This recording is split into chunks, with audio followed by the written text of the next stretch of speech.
This is a comparison between all the three phones I have owned. No, the Kittycom Max does not count because that's a learning tablet, not a mobile phone. On the very left we have the Alcatel 1C from 2019. TCL no longer manufacture this phone anymore, and the phone itself never received any updates, so it was locked at Android 8 Go edition. In the middle we have a Samsung Galaxy S8 Plus from 2017. This phone came with Android 7 Samsung experience. This phone was discontinued in 2020 and it's now locked at Android 9 One UI 1. On the very right we have the Samsung Galaxy S23 FE from 2023. This phone came with Android 13 One UI 5. As of right now, this phone is still available to buy, although Samsung are no longer manufacturing this particular phone. However, it's still being updated on Android 14 One UI 6, but will receive Android 15 One UI 7 once it's released. I'm not comparing specs, I'm only going to talk about daily usage and how it performs. The first thing we'll talk about is the displays on each phone. The 1C has a 5-inch LCD display at a resolution of 720p at 60 fps. The phone has sharp corners and a flat screen. It also comes with a large bezel for a modern phone.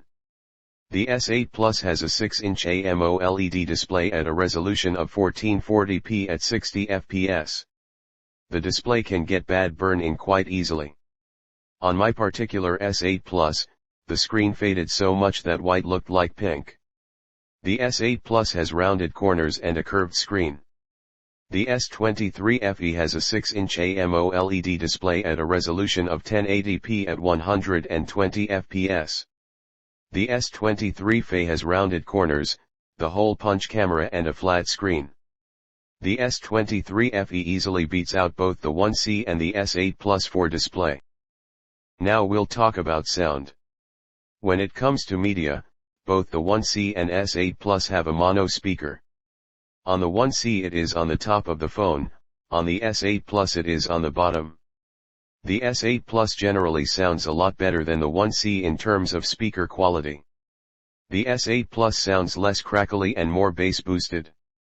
But the S23 FE easily beats out both phones, since not only does it have better sound quality altogether, the S23 FE is the only phone in the comparison to have stereo speakers.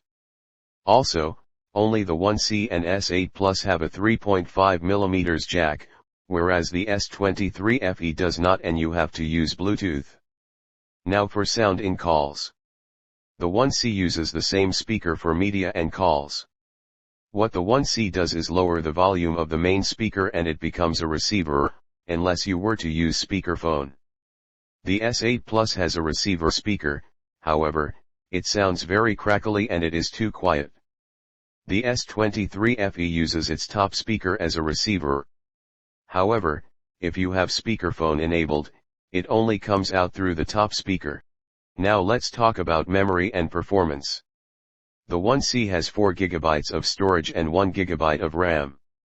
The 1C's performance is generally pretty slow. It takes about 10 seconds just to open YouTube. The S8 Plus has 64 GB of storage and 4 GB of RAM. The S8 Plus is pretty darn quick considering it's a phone from 2017. But we all know the winner of this round obviously goes to the S23 FE for having 128 GB of storage and 8 GB of RAM. The S23 FE is also the fastest phone in the comparison.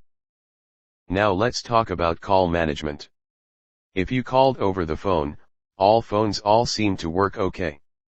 But let's talk about third-party call apps like WhatsApp and Snapchat. On WhatsApp, the outgoing calls all seem to work okay. It's incoming calls that are different. On the 1C, incoming calls appear as a banner at the top of the screen, and it doesn't interfere with your activity as such, other than the banner blocking some icons. However, on the S8 Plus, incoming WhatsApp calls act differently. Instead of a banner, WhatsApp fills the entire screen and completely interrupts what you were doing. Basically, it would kick you off the app you were using, whether it was watching a video or playing a game. which is very annoying when I don't want to pick up, especially when that contact keeps spamming me over and over and over again. The S23 FE fixes this however, since it's a banner like on the 1C, and all it does is block certain icons instead of kicking you off whatever app you were using. As for Snapchat, outgoing calls work fine, but once again incoming calls are different. On the 1C and the S8 Plus, Snapchat calls appeared as a notification, and what you'd have to do is click the notification to open Snapchat, and then answer the call in the app. The S23 FE, or Android 14 One UI 6, makes things a lot easier by adding decline and accept to the Snapchat call notification, so you don't have to open the app to answer a call. And we can't have a phone without a battery, so let's talk about battery life and charging. To charge, the 1C uses micro USB, while the S8 Plus and S23 FE use USB Type-C. The battery life on the 1C is so piss poor to the point where the battery dies even when the phone is turned off. On average you get a maximum of an hour on the 1C. On the S8 Plus, you tend to get around 3 hours of constant use before the battery is depleted, and it's very rare in most cases for the battery to die when the phone is turned off. But the S23 FE has an amazing battery. It takes 5 hours of constant use to deplete the battery, and Android 14 is exceptionally good with battery optimization, and it never dies when the phone is turned off. The camera quality on the phones are different as well. The 1C can record video up to 720p at a frame rate that floats between 10 and 30 fps depending on the light condition. Pictures look very desaturated and blurry. The S8 Plus can record video at 4K at 30 fps, or 1080p at 60 fps. Pictures look very detailed compared to the 1C. The S23 FE can record video at 4K at 30 or 60 fps, or 8K at 24 fps. Pictures look insanely detailed compared to the other phones. The S23 FE also has telephoto and ultra-wide, in which the 1C and S8 Plus don't. The 1C only has one microphone, whereas the S8 Plus has two, and the S23 FE has three. Let's talk Wi-Fi and data connections. The 1C and S8 Plus both support 4G. In fact, all phones support 4G, but the S23 FE has the benefit of support for 5G, which is really good because 5G is sometimes available in places where 4G isn't. Sometimes with my S8 Plus, I would randomly lose reception because 4G wouldn't be available.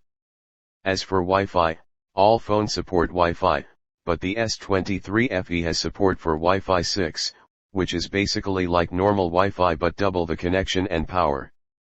At my college, normal Wi-Fi and 4G weren't available in the canteen, so my S8 Plus would basically be disconnected from the internet during dinner, which is ironic since that's the only time students are allowed to use phones on campus. With my S23 FE however, Wi-Fi 6 reaches the canteen, so this means I can watch YouTube and text my friends and family while eating food at dinner. And what do I think of these phones? The Alcatel 1C is very dull and crap. The Samsung Galaxy S8 Plus is a great phone even in 2024, but the best out of all of them has got to be the Samsung Galaxy S23 FE for a number of reasons as to why is the most convenient.